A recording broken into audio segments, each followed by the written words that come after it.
Cuando lees una novela de un anime, toda la perspectiva universal que tenías acerca de él cambia. Ya no miras a los personajes de la misma forma y ahora entiendes muchas cosas de ellos que hace que los ames, que haces que los prefieras. Como por ejemplo, Overlord, segunda temporada, capítulo número 7. Déjame ofrecerte dos datazos increíbles. Uno es con Sebas y otro es con Reiner, la princesa dorada. Empezamos con Reiner. En este capítulo conocemos por primera vez a su hermano mayor, el príncipe de segunda línea en sucesión. Este la refiere como un monstruo. ¿Pero por qué lo dice? ¿Por qué lo hace? Hay una historia de por medio acerca de esto que el anime no trata muy bien y no se logra entender hasta que lees los textos.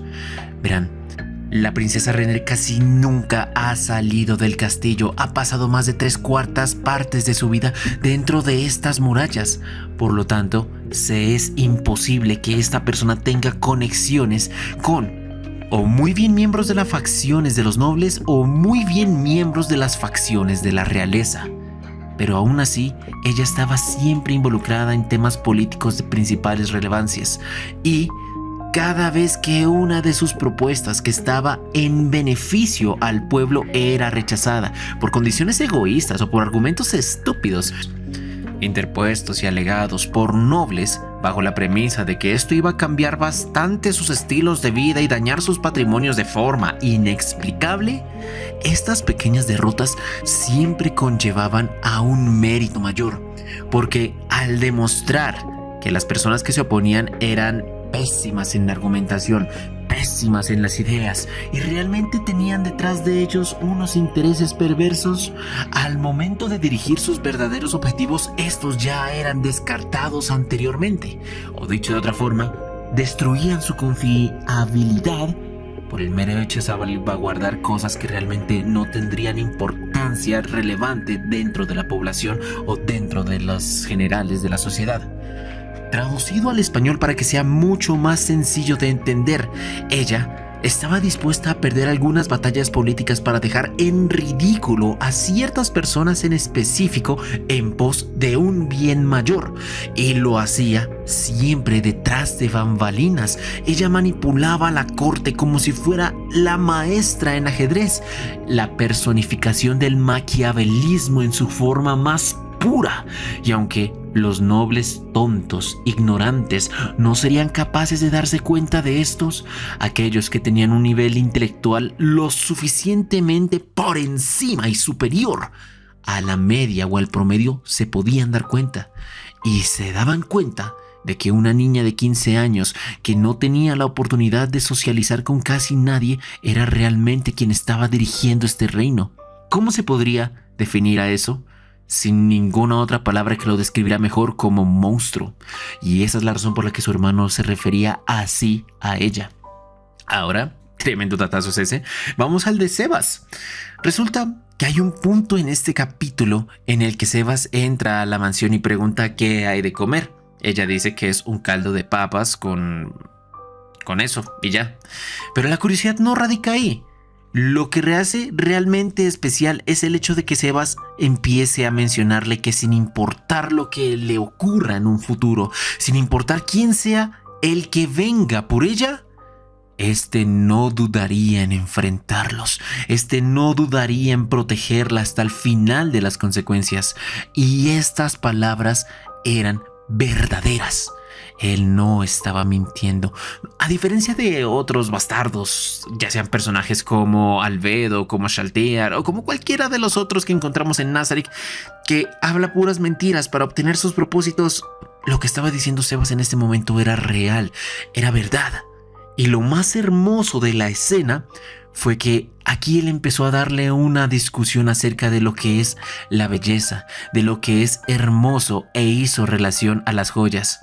Recordemos que Tsue pensaba que estaba manchada, que estaba sucia. Ese tiempo en el prostíbulo, esa cantidad de hombres que abusaba de ella constantemente, hizo que la percepción de su mente consigo misma fuera la peor percibida. Entre ella y la escoria no debería haber diferencia. Por lo tanto, se negaba a aceptar el tacto de Sebas, quien era una persona tan pura, por miedo a corroerlo, por miedo a ensuciarlo. Entonces, él aquí le hace una analogía. Le dice, es cierto, tienes razón de que en el caso de las joyas, entre menos arañazos tengan y más pulcras estén, valen más. Estas palabras hicieron que el corazón de Tsue empiece a romperse, a sentirse ennegrecido por una cruda realidad. Pero aquí le da una contra muy hermosa e ingeniosa. Le dijo, menos mal, nosotros, los seres humanos, no somos joyas. A nosotros no se nos puede calcular nuestro valor por nuestra apariencia, por nuestro pasado o por lo que hemos vivido. Además, ¿quién calcula el valor? ¿Quién es la persona quien está informando qué es más bello que otro cuando la belleza es algo completamente relativo? No es algo que se pueda medir de forma objetiva. Para lo que unos es bello, lo otros puede ser desagradable y viceversa. En mi caso, la belleza se aprecia es en el corazón, más allá de la apariencia, más allá del cuerpo. Los sentimientos de una persona son lo que realmente importa para definir el valor de una persona. Aquí, el Sebas se marcó una frase que la mató definitivamente, que hizo que él se convirtiera en su pilar espiritual y lo salvara de todo dolor y rencor. En este preciso punto, en este preciso momento, Tsue le dijo, si de verdad usted me considera hermosa así como lo está refiriendo, ¿podría abrazarme? Pero antes de completar la palabra abrazar, Sebas lanzó su cuerpo y sus brazos enredaron la frágil figura de esta mujer mientras le decía que era la persona más hermosa que había conocido hasta el momento. Palabras que no eran mentiras, eran verdad, y ni siquiera Sebas sabía por qué lo eran.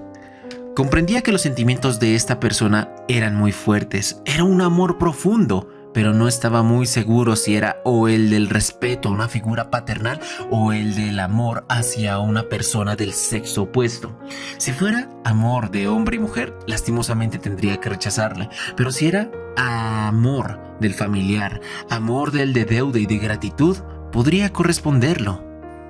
Héroes de guerra, por favor sean bienvenidos a este emocionante video. El nombre de este servidor que está empleando su voz para tratar de hacer pasar un agradable tiempo entre nosotros es el viejo Mikael, y te trae comparativas, datos curiosos, historias que no sabías acerca de Overlord. Un video en donde me dediqué a leer la novela y sacar los datos más relevantes que estoy seguro que olvidaste hace muchísimo tiempo, porque Dios sabe cuánto tiempo llevas sin ver o el anime o leer la novela. Así que, si te interesa, mi rey, por favor ponte cómodo, jala una soda y empecemos con número 1. Curiosamente, Clive es uno de los caballeros más fuertes que existe dentro de este palacio. Resulta que para poder ser nombrado caballero necesitas tener al menos una historia noble, un linaje que pertenezca a esta condición social. Los plebeyos no pueden ser caballeros, por eso Clive es un caso muy especial de un plebeyo ascendiendo hasta este punto, hasta esta dirección. No obstante, debido a su condición, él no podía darse el lujo de perder ante sus demás compañeros, ni siquiera en un entrenamiento o en un combate, porque si lo hiciera, si esto llegara a ocurrir, inmediatamente sería sacado de este sitio, sería categorizado como inútil, como alguien no apto para servir a la princesa. Por eso él debía permanecer invicto ante todos los demás, para que la premisa y el argumento de que nadie es mejor que yo para proteger a esta mujer fuera aún válido dentro de las murallas, dentro del castillo. Y curiosamente era ligeramente sencillo poder alcanzar estos méritos, porque los caballeros no eran los más expertos que digamos en sus labores, en sus entrenamientos. Ellos eran muy descuidados. Claro, necesitaban tener un nivel mínimo de aprendizaje, un nivel mínimo de poder, de fuerza, de combate, pero no necesariamente tendrían que estar entre los más altos de los aventureros. Por eso Clive, un hombre dedicado a su entrenamiento que jamás lo descuidaba, se encontraba en la cima de todos estos demás vagos. Número 2. Una batalla entre Clive y Gazef, que es como empezó el capítulo. Un entrenamiento jamás podría ser presentada al público entero. La razón es que Gazef también está en la misma condición de Clive. Es un guerrero invencible, el más fuerte del país, pero debido a que su descendencia es de plebeyos, muchas personas quieren sacarlo del camino y quieren categorizarlo como inepto o inadaptado. Pero mientras él siga ganando, mientras él siga escalando en los escalafones sociales y demostrando las victorias innegables que tiene, nadie podría dar este argumento en su contra. Por eso, este entrenamiento entre ambos que no podían perder por temor a perder sus posiciones sociales solamente podría darse en secreto. Y nadie debería enterarse del resultado, aunque todos supieran que Gazef ganaría sin mucho esfuerzo. Número 3. El título Capitán Guerrero, que es el que ostenta Gazef, el hombre más fuerte de este país, es uno que se inventaron para darle este único distinguimiento a él. La razón es sencilla. Nadie de la nobleza ni la realeza, con excepción de la princesa y el rey, querían ofrecerle el título de caballero, ya que, vuelvo y repito, caballero solamente puede ser otorgado a aquellos que vengan de un linaje noble o real. Por lo tanto, Gazef no podría entrar en esta categoría. Aún así, sus habilidades necesitaban algún tipo de reconocimiento, algún tipo de mérito para que los demás pudieran reconocerlo. Y por eso el título, Capitán Guerrero, único en la historia y dedicado solo a él, evocaba la gran importancia que el Estado le estaba dando a este personaje. También es curioso que dentro del castillo no todos lo respetan como el hombre más fuerte del mundo, o por lo menos del mundo registrado en el reino. Después de todo, Gazef era un plebeyo que mantenía bastante discordia entre la facción noble. Por eso muchos hablaban a sus espaldas o preferían no acercarse a él. Aunque bueno, y digo, no son todos. Mientras él caminaba por el castillo, aunque muchos le ofrecían miradas de desprecio, habían otras personas que realmente reconocían su fuerza y sus méritos. Y aquellos que lo hacían le ofrecían las reverencias más profundas y llenas de respeto que provenían desde lo más profundo de su corazón. Número 4. Ese Gazef no tiene piedad por Clive. Él reconoció que a lo largo de toda la batalla estuvo conteniéndose para no romperle ningún hueso a este muchacho ni tampoco fisurarlo. Y a lo largo de todo este enfrentamiento se describe desde la perspectiva de Clive que todos los golpes que estaba recibiendo de Gazef hacía que sus huesos tronaran, crujieran y se doblaran. Podía sentir el poder de esta cosa, como si un búfalo lo hubiera atropellado, como si una carroza o una carreta empujada por caballos le pasara por encima. La potencia de este guerrero era tal que sentía que en cualquier momento se podía desmayar, y la batalla podía llevarse hasta límites en donde sus vidas pudieran correr peligro, porque Gazef tenía una poción de recuperación en caso de que el muchacho sufriera una herida fatal. Número 5. Clive reconoce que su entrenamiento, a pesar de que era intenso, le había llegado a un punto, le había pasado una factura en donde su cuerpo ya no podía crecer más, ya no podía hacerse más fuerte. Él pensaba que si de pronto cambiaba su alimentación podría desarrollar más músculos, pero esto haría que su agilidad se perdiera, y sin agilidad no podría contrarrestar a los enemigos más grandes, biológicamente más altos que él. Pero bueno, la curiosidad no está relacionada en eso, sino más bien en ese último movimiento que él hizo, el tajo vertical, un arte marcial. Él solo domina estos dos tipos de artes marciales: fortaleza, indicado principalmente para bloquear ataques pesados, y tajo vertical. No es un repertorio muy amplio que digamos, pero él ha entrenado ambas combinaciones hasta el cansancio, hasta sudar sangre, que confía plenamente en sus capacidades y alcances. Por eso él pensaba que quizás, al menos usando este combo, combinando su inteligencia y su perseverancia, alcanzaría al menos a rozarle un cabello al Capitán Guerrero. Número 6. Miren, cuando Gazef le ofreció una poción para que él recuperara sus fuerzas y fuera a servir a la princesa Reiner, le recomendó no tomarla si no había una herida fatal que impidiera el cumplimiento de sus funciones como escolta. La razón es sencilla. El cuerpo necesita de forma natural curarse, regenerarse, para que todo el entrenamiento sea asimilado y sus músculos se fortalezcan, su cuerpo adquiera una nueva capacidad, sea más fuerte. Si utilizaba la poción, esto no hubiera valido de nada. Su cuerpo volvería al estado previo antes del entrenamiento, y todas las repeticiones que hizo con la espada, todo este entrenamiento brutal que recibió con el Capitán Caballero, quedaría en nada. Número 7. Nadie dentro del palacio aprecia a Clive, ni siquiera los nobles de la facción de la realeza o de la nobleza, ninguno. Algunos pensaban que Clive, por servir a la princesa, seguramente pertenecía a la facción de la realeza. Pero los de la realeza generalmente no querían acercarse a él, no querían hablar con él porque era un plebeyo. Pero tampoco podían dejarlo de lado, votarlo, renegarlo, porque él sabía muchísimas cosas importantes dentro de su facción. Y si él decidiera traicionarlos, la facción de los nobles alegremente iría a reclutarlo para que les entregue toda la información que ha recabado a lo largo de los años. O dicho de otra forma, no lo querían con él. O dicho de otra forma, la situación de Clive en el castillo era difícil. Las personas no lo querían, pero tampoco lo querían dejar ir. Era como, permanece ahí aunque nadie te quiera porque no hay más opción. Haces menos daño donde te vigilemos que donde no te vemos. Número 8. Hay otra razón por la que también odian a Clive. Primero es esa armadura hecha con oricalco, adamantina, plata y oro. Resulta de que este fue un regalo de la princesa enfocado para proteger a la persona más importante de su vida. Esto hizo que realmente muchos otros caballeros que simplemente tenían armaduras de acero normales sintieran envidia y pesar. ¿Por qué a esta persona se le ofrecen tantas cosas y a nosotros no? ¿Qué tiene él que no tengamos nosotros? Ideas como esas empezaron a nacer en la envidia de aquellos que contemplaban. Lo segundo es acerca de una habitación propia.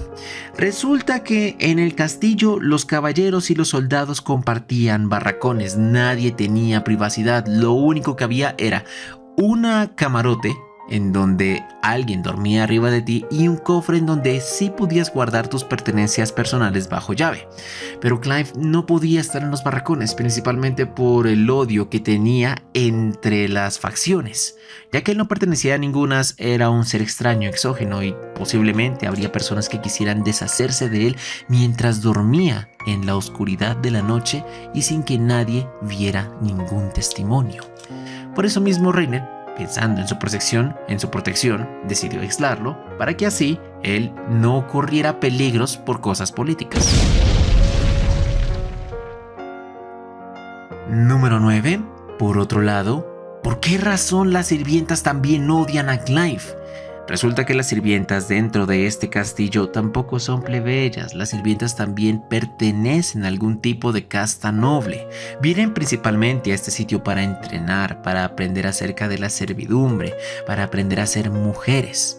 O bueno, ese sería entre comillas el sentido o el significado. Ellas pertenecen a una casta noble. Y cuando tienen que agachar la cabeza para saludar al caballero protector de la princesa, una rabia y una envidia nacen en lo profundo de sus corazones mientras piensan: ¿por qué hijo de putas nosotros tenemos, teniendo en cuenta nuestros orígenes, que agachar la cabeza a un perro de la calle como este sujeto? Y lo único que hacía era incrementar aún más el odio recíproco de estas personas hacia él. Número 10. El hijo de puta príncipe sabía lo que estaba haciendo. Resulta de que Reiner había advertido a Clive: seguramente mi hermano va a tratar de molestarte, de sacarte en las casillas para que tú cometas un error y después él tenga una justificación para deshacerse de ti. Ten en cuenta eso y no hables en tono descortés. Eran las advertencias que la princesa le daba.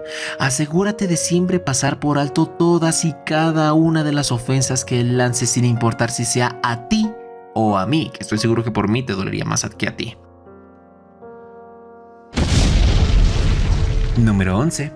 Verán, Clive tiene una prohibición bastante grande dentro de su hoja de vida. Él no puede tocar la puerta de la princesa para informarle que va a entrar. Ella se lo prohibió rotundamente. Lo único que tiene que hacer es entrar, sin pedir permiso, sin nada.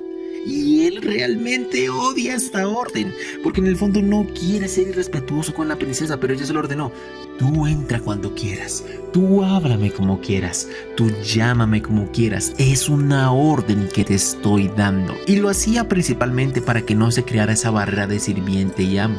En el fondo Reiner quería tener una relación romántica por él, por eso se aseguraba de no crear en la psique de este hombre ese muro psicológico que lo separaría de cualquier tipo de afecto. Número 12. Aquí hay una diferencia importante dentro del anime.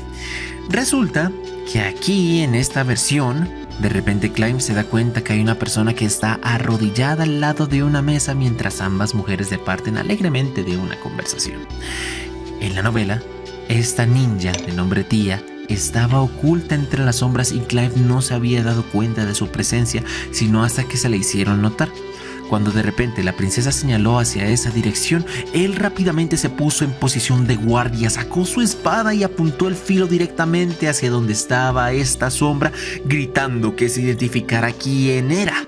Pero aquí la princesa le pide que por favor guarde el arma. Era una invitada especial, uno de los miembros de la Rosa Azul. Número 13. La tetera que está teniendo Reiner en sus manos mientras servía té es un objeto mágico y especial. Este tiene la función de mantener todos los líquidos que se encuentren en su interior calientes y frescos. Jamás se pudrirán, jamás se enfriarán y solamente lo utiliza para servir té a las personas que realmente le importa o les interesa, ya sea o Clive o seguramente las únicas y pocas amigas que tiene. Número 14. Esta conversación no se mostró en el anime, pero vive en las novelas. Y es que antes de que Clive entrara en esta habitación, Indra estaba hablando con Reiner acerca de políticas agrarias. Mencionaba acerca de rotar los cultivos para que la tierra no se desgaste y vuelva a tener los nutrientes, y rotar y alternar entre el producto principal, pasto, tréboles y otra vez otro producto, y así seguiría de forma indefinida incrementando la producción. Era una de las propuestas que estaba queriendo implementar dentro del reino. Durante los primeros 3 años habría una reducción del 20% en beneficios, pero empezarían a verse un crecimiento al 6º año de un 30%, haciendo que estos sean notables a largo plazo. Pero su amiga le estaba recomendando de que no sería bueno, no sería cierto. Muchos de los nobles viven del hoy. No les importaría tener beneficios en 6 años, quisieran tener beneficios ya. Entonces ella propuso otras cosas, como por ejemplo préstamos sin intereses por parte de la corona a estos nobles para tratar de subsidiar o retener esas pérdidas que estaban a punto de generarse. Y una vez vieran los beneficios, la corona cobraría, sin impuestos, obviamente, y sin tampoco tarifas ni tasas. Lo cual era una idea atractiva, pero créeme que muchas personas no estarían dispuestas a hacerlos, a pesar de que estaría debilitando el poder de la corona, entregándoles dinero básicamente regalado.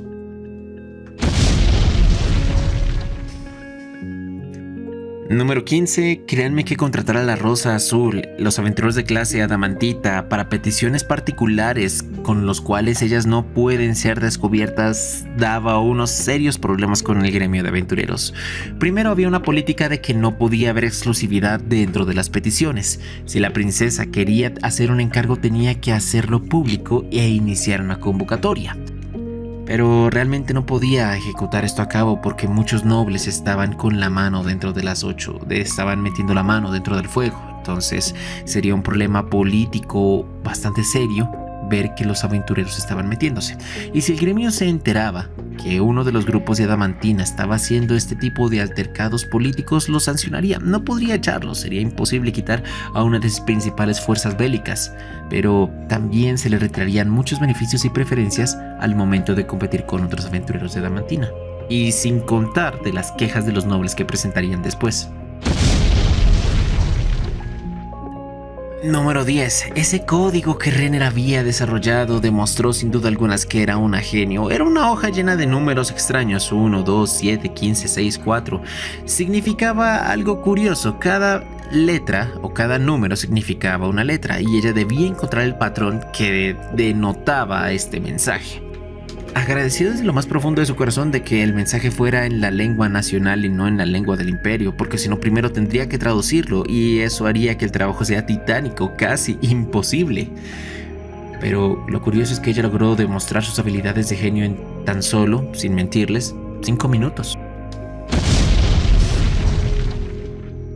Número 17.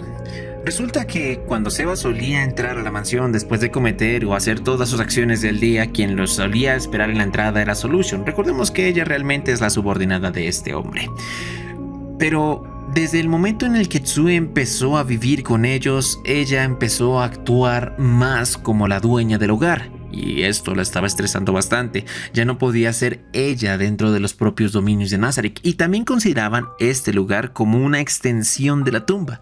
Por eso le parecía altamente indignante que un humano, que desde su punto de vista eran nada más que insectos, anduviera libres dentro de los dominios o de los territorios del gran ser supremo Ainz-Zurugón. Esto era una de las cosas que más la estaba emputando. Número 18. Desde el incidente que había pasado con el burdel, Tsue ya no fue capaz de salir de este lugar. Ella pensaba más en la mansión como una fortaleza impenetrable en donde nada malo le podría salir, y por eso mismo tenía bastante miedo y temor ante el hecho de que alguien de repente la lastimara, y esto hizo que se recluyera dentro de este lugar. Curiosamente, Seba sabía que esa actitud no podría durar para siempre si quería que esta mujer adquiriera la independencia, si deseaba que ella lograra sanar sus heridas. Por eso trató de incentivarla a que lo acompañara en la próxima oportunidad a buscar los ingredientes para así hacer el almuerzo. Curiosamente, la cena de Tsue no es lujosa, no es algo que tenga muchas cosas como para sazonar el sabor, pero era rico, era delicioso, al punto que a Sebas le agradaba. En el fondo él no podía cocinar y Solution tampoco, no tenían las habilidades para hacerlo. Por eso él apreciaba esos platos que, aunque fueran sencillos, le llenaban el corazón. Número 19. El arriendo de esta mansión es muy caro, güero. Vimos al principio del capítulo que Momonga estaba sacando muchas monedas de oro para darle fondos adicionales a Sebas para seguir cumpliendo su misión de investigación. Pero realmente el precio de alquiler de este suelo era 10 veces más el normal, y con una tarifa adicional, teniendo en cuenta que estaban aparentando ser unas personas de gran estatus económico. Esto sin duda alguna se estaba estresando a Momonga, pero aún así trataba de demostrar el caché. Número 20. Una escena rápidamente cortada, y es sobre la preocupación de Sebas y Solution cuando vieron que alguien empezó a tocar la puerta. Era una persona bastante extraña, desconocida. No sabían quién era exactamente. Después de todo, todos los negocios que hacían siempre eran en las afueras de este lugar. Nunca traían a nadie adentro, pues por riesgo a que se filtrara información. La persona en cuestión afirmó, como se vio en el anime, de que era un inspector que estaba tratando de averiguar algo acerca del tráfico de esclavos y de una compra que se había hecho ilegal en un prostíbulo, en un burdel. Sebas tenía que debatir entre dos opciones: negarlo todo o hacerse el pendejo, o aceptar la verdad y decir que él fue el quien intervino. Se dio cuenta que hacerse el pendejo no le iba a servir para nada, principalmente porque estas personas venían preparadas, seguramente tenían argumentos lógicos para tratar de demostrar de que él sí había sido la persona quien había atentado contra su patrimonio. También Sebas había preguntado acerca de quién fue la persona quien lo había delatado y mencionó acerca del otro muchacho. Preguntó si podría hablar con él y la respuesta es que no, ya se encontraba detrás de las rejas, entre comillas. Cuando se dio cuenta que lo habían torturado, le habían sacado toda la información y le robaron todo el dinero que Sebas le había entregado para que pudiera escapar. Era bastante, muchas monedas de platino que son más valiosas que las del oro. Por eso, cuando le dieron esta propuesta de pagar 500 monedas de oro, 300 por el incidente de reparación, 100 para dañar el informe y 100 por comisión, él dijo que era una fortuna bastante grande. Preguntó acerca del dinero que había entregado al principio y dijo que este no existía, desapareció.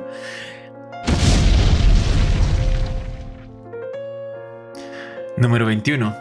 Verán, Sebastián sí estaba enojado y puto cuando escuchó hablar a estas personas mal de la persona a quien él había jurado proteger.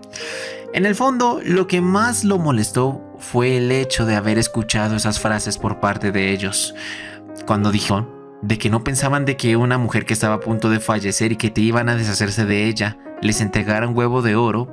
Dicho de otra forma, esta estafa era algo que no se lo esperaban. Y bueno, señores, ya me cansé, ya está muy tarde, media hora hablando, bastante, a las 2 de la mañana, sacando este video está muy brutal. Nos vemos, no les quedé viendo nada. Mañana sacamos otro de Overlord, adiós.